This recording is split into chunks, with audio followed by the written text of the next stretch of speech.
اعوذ باللہ من الشیطان الرجیم بسم اللہ الرحمن الرحیم سامعین و ناظرین کرام السلام علیکم ورحمۃ اللہ وبرکاتہ۔ خاکسار اس پروگرام کے ذریعہ سیدنا حضرت مسیح موعود علیہ السلام کے کارناموں کے بارے میں ایک مضمون سلسلہ وار پیش کرنے جا رہا ہے۔ خاکسار یہ پروگرامز سیدنا حضرت خلیفۃ المسیح ثانی رضی اللہ تعالیٰ عنہ کے بیان فرمودہ ایک مضمون کے حوالہ سے پیش کر رہا ہوگا۔ سیدنا حضرت خلیفۃ المسیح ثانی رضی اللہ تعالیٰ عنہ کا یہ مضمون آپ کے اس تقریر پر مشتمل ہے جو آپ نے 28 دسمبر 1927 کو عالمگیر جماعت احمدیہ کے جلسہ سالانہ قادیان میں بیان فرمائی۔ آپ نے اپنی تقریر کے آغاز میں بسم اللہ کے بعد اور درود و سلام کے بعد قرآن مجید کی سورت آل عمران کی آیات 191 تا 196 کی تلاوت کی اور فرمایا، میں نے جو چند آیات ابھی تلاوت کی ہیں ان میں میرے اس مضمون کی طرف اشارہ ہے جو آج میں بیان کرنا چاہتا ہوں۔ یہ مضمون جماعت سے ایسا تعلق رکھتا ہے کہ اسے زندگی اور موت کا سوال کہا جا سکتا ہے، اور جس طرح میں اس مضمون کو اپنی جماعت کے لوگوں کے ذہن نشین کرانا چاہتا ہوں، اگر وہ اسی طرح ذہن نشین کر لیں تو تبلیغ میں انشاءاللہ بہت بڑی آسانی ہو سکتی ہے۔ میں نے بڑا غور کیا ہے اور آخر میں اس نتیجہ پر پہنچا ہوں کہ دنیا میں سچائی ٹکڑے ٹکڑے کر کے پیش کرنے سے وہ اثر پیدا نہیں کر سکتی جو مجموعی طور پر پیش کرنے سے ہو سکتا ہے۔ دیکھو، اگر کسی خوبصورت سے خوبصورت انسان کا ناک کاٹ کر لے جائیں اور پوچھیں یہ ناک کیسا خوبصورت ہے تو کوئی اس کی خوبصورتی کا اعتراف نہ کرے گا۔ اسی طرح اگر کسی خوبصورت انسان کا کان کاٹ کر لے جائیں اور جا کر پوچھیں یہ کیسا خوبصورت ہے تو اس کی خوبصورتی کا کوئی اثر نہ ہوگا۔ ہاں، سارے اعضاء مل کر متحدہ شکل میں دل پر اثر کرتے ہیں۔ اسی طرح حضرت مسیح موعود علیہ الصلوۃ والسلام کے دعویٰ کے متعلق ہم کو مجموعی رنگ میں غور کرنا چاہیے اور پھر دیکھنا چاہیے کہ حضرت مسیح موعود علیہ الصلوۃ والسلام خدا تعالیٰ کی طرف سے سچے ثابت ہوتے ہیں یا نہیں۔ آج ہی ایک دوست نے جو غیر احمدی ہیں مجھے لکھا کہ ہم لوگ یہاں آتے تو اس لیے ہیں کہ حضرت مرزا صاحب کی صداقت کے متعلق سنیں، مگر اس کے متعلق جلسہ میں مضمون کم رکھے جاتے ہیں۔ ان کا یہ مطالبہ درست ہے، مگر ان کو اور دوسرے احباب کو یہ بھی مد نظر رکھنا چاہیے کہ یہ جلسہ جماعت کی تربیت کے لیے بھی ہوتا ہے۔ اس وجہ سے دونوں قسم کے مضامین ضروری ہوتے ہیں، مگر اتفاقی بات ہے کہ اس دفعہ میرے مضمون کا بھی یہی ہیڈنگ ہے کہ حضرت مسیح موعود علیہ السلام نے کیا کام کیا۔ مجھے افسوس سے کہنا پڑتا ہے کہ جماعت نے اس وقت تک اس مسئلہ کے متعلق بہت بے پرواہی سے کام لیا ہے اور حضرت مسیح موعود علیہ الصلوۃ والسلام کے کاموں پر تفصیلی طور سے نظر نہیں ڈالی گئی۔ میں نے بارہا لوگوں کو یہ کہتے سنا ہے کہ بتاؤ تو مرزا صاحب کے آنے کی ضرورت کیا تھی۔ اگر ہم حضرت مسیح موعود علیہ الصلوۃ والسلام کے متعلق ایک تفصیلی نظر ڈالیں تو تمام باتیں موجود نظر آتی ہیں جن کے لیے آپ کا آنا ضروری تھا، اور اس سوال کا جواب ایسا اہم اور اتنا وزنی ہے کہ اگر اسے بتفصیل بیان کیا جائے تو کوئی حق پسند اس کا انکار نہیں کر سکتا۔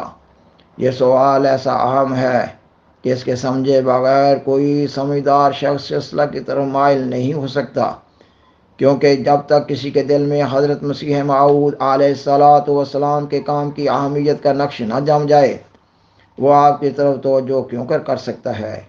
اس میں شبہ نہیں کہ خدا تعالیٰ کی طرف سے آنے والی تازہ صداقتیں اور نشانات ایسے ہوتے ہیں کہ وہ خود اپنی ذات میں صداقت کا ثبوت ہوتے ہیں، مگر جب تک ان کو بھی ایسے رنگ میں پیش نہ کیا جائے کہ دنیا ان کا فائدہ سمجھ سکے تو وہ نشانات بھی اثر نہیں کرتے۔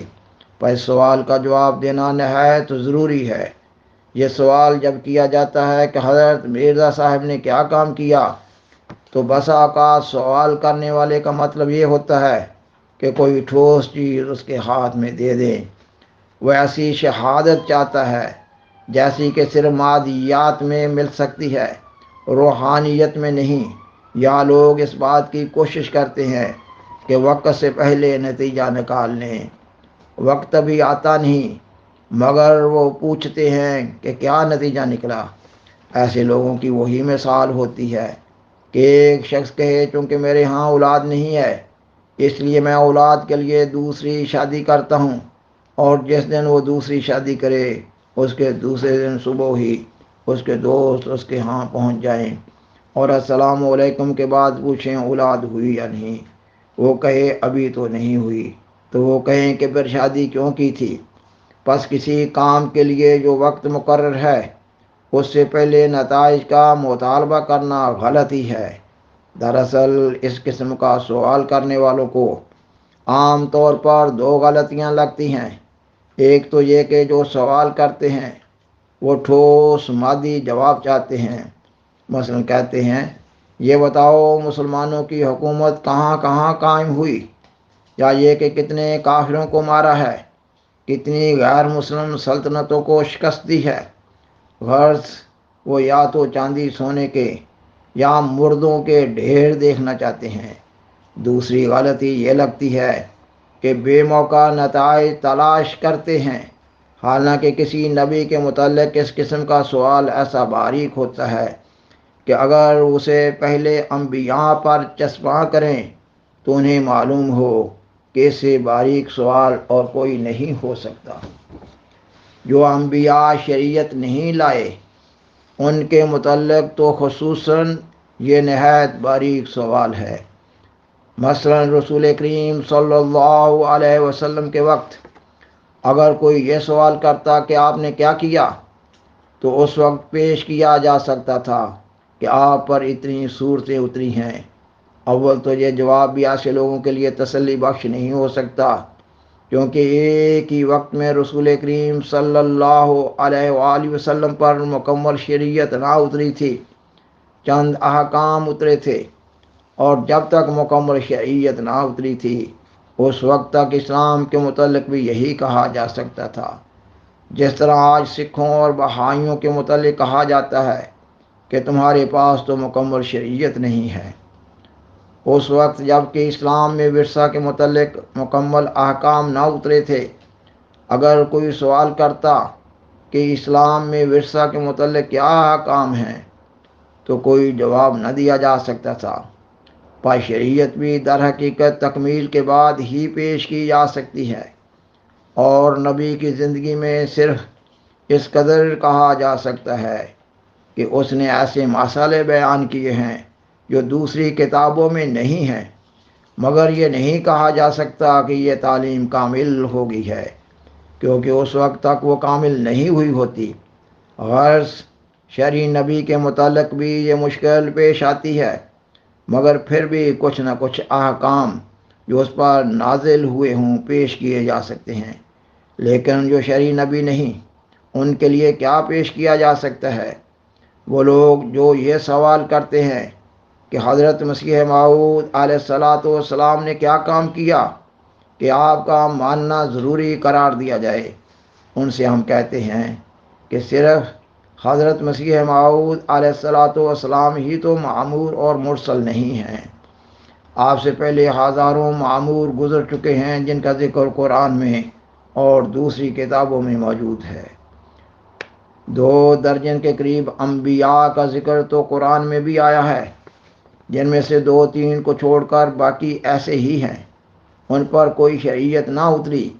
ہم کہتے ہیں کہ حضرت مرزا صاحب کے متعلق سوال جانے دو، یہ بتاؤ کہ حضرت مسیح ناصری علیہ السلام کے زمانے میں جب انہوں نے دعویٰ کیا کہ میں خدا تعالیٰ کی طرف سے نبی اور رسول ہو کر آیا ہوں، اس وقت اگر لوگ ان سے یہ سوال کرتے کہ آپ نے کیا کام کیا ہے تو وہ کیا جواب دیتے؟ سامعین و ناظرین اکرام، یہ مضمون ابھی جاری ہے۔ بالآخر درخواست ہے کہ برائے مہربانی اس پروگرام کو دوسروں سے شیئر کریں اور عذرہ کرم میں اس چینل کو سبسکرائب کریں۔ جزاکم اللہ تعالی احسن الجزاء وآخر دعوانا ان الحمد للہ رب العالمین۔ والسلام علیکم ورحمۃ اللہ وبرکاتہ۔